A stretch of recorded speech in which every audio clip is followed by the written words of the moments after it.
हिस्सा दिया जाता है।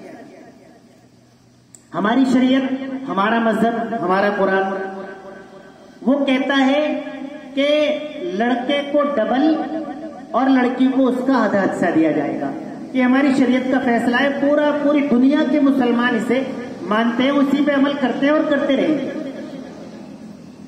जो विरासत तकसीम होगी, जब अदालत में अब हमारी बात जाती है तो अदालत हमारे मुस्लिम पर्सनल लॉ को समझती है और मानती है कि हमारा मुस्लिम पर्सनल लॉ तो कह रहा है कि लेडीज को, बहन को, बेटी को आधा मिलेगा तो वो आधा ही मिलेगा।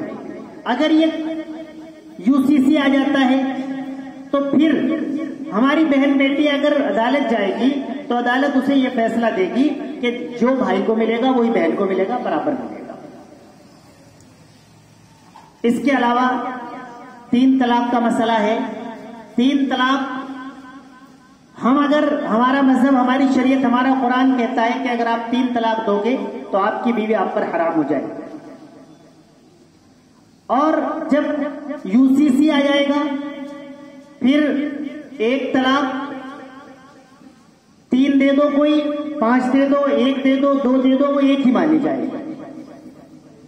इसी तरीके पर और बहुत सारी चीजें जिनमें यकसा सिविल कोड की कोशिश की जा रही है। इससे प्रॉब्लम सिर्फ हमको नहीं है, सिर्फ मुसलमानों को दिक्कत नहीं है, दिक्कत दीगर अकलियतों को भी है। वो भी अपनी आवाज उठा रहे हैं। मुस्लिम पर्सनल लॉ कोड और जमीयत उलमाए हिंद हमारे मुल्क में 2 अहम और मिल्ली मुल्की तंजीमें हैं जो मुसलमानों के लिए, उम्मत मुस्लिमा के लिए काम करती हैं। असल में बहुत सारे अवाम हैं मुसलमान।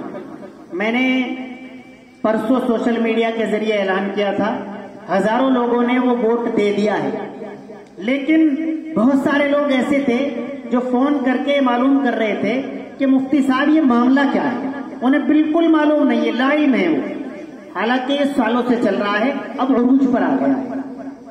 अब बिल्कुल तैयारी है यूसीसी को लाने की। लॉ कमीशन ने कहा कि पूरे मुल्क से कोई भी आदमी, हर आदमी इसका अधिकार रखता है कि ईमेल के जरिए हमें अपनी राय, अपना मशवरा, अपना वोट दे दे कि हम इसे रिजेक्ट करते हैं, हम नहीं चाहते हैं। क्योंकि संविधान जहां ये कहता है कि मजहबी आजादी है, जहां ये कहता है कि तब्दीली की जा सकती है, वही संविधान ही हमें ये अधिकार देता है, ये राइट है हमें कि हम पार्लियामेंट्री बोर्ड जिस चीज को लाने की बात कर रही है, हम उसके मुखालिफ अपनी आवाज उठा सकते हैं। भारत का एक आदमी भी अगर किसी बात को ये कहे कि मैं इसे नहीं मानता हूं तो उसका अधिकार है, वो उसे कह सकता है।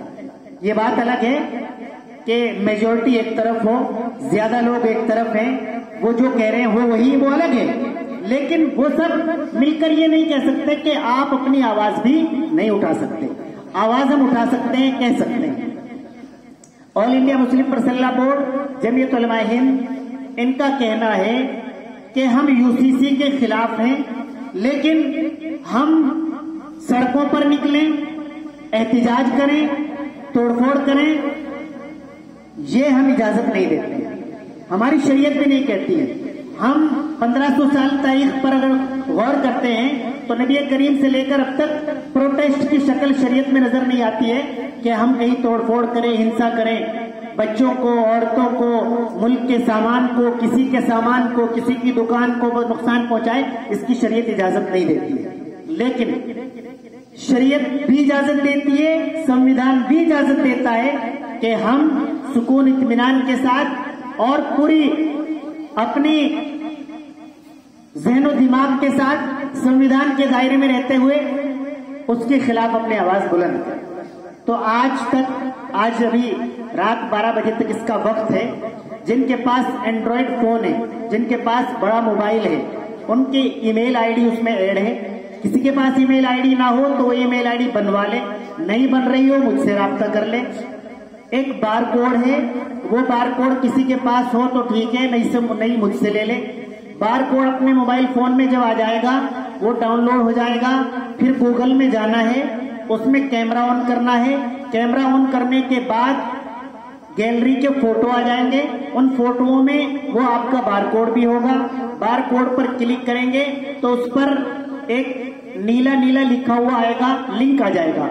उस लिंक पर जैसे ही ओके करेंगे तो हम अपनी जीमेल में पहुंच जाएंगे और वहां से उसको सेंड कर देंगे। वो हमारा एहतजाज दर्ज हो जाएगा। लाखों आदमियों ने माशाल्लाह दर्ज करा दिया है, लेकिन आज आखिरी तारीख है, आज भी रात तक हमें कोशिश करनी है। जिन लोगों ने अपने मोबाइल फोन से नहीं किया है वो आज जुमे के बाद कर दें। जिनसे ना हो पाए वो मेरे नंबर पर मुझे फोन करें, मैं तरीका बता दूंगा, वो करना है कर लेंगे भाई इंशाल्लाह जिन्होंने किया। अल्लाह तबारक व तआला पूरे मुल्क में अमन व अमान कायम फरमाए और ऐसे कवानीन और ज़वाबित से पूरी तमाम तर अक़लियतों की हम सब की हिफाजत फरमाए। वाखिर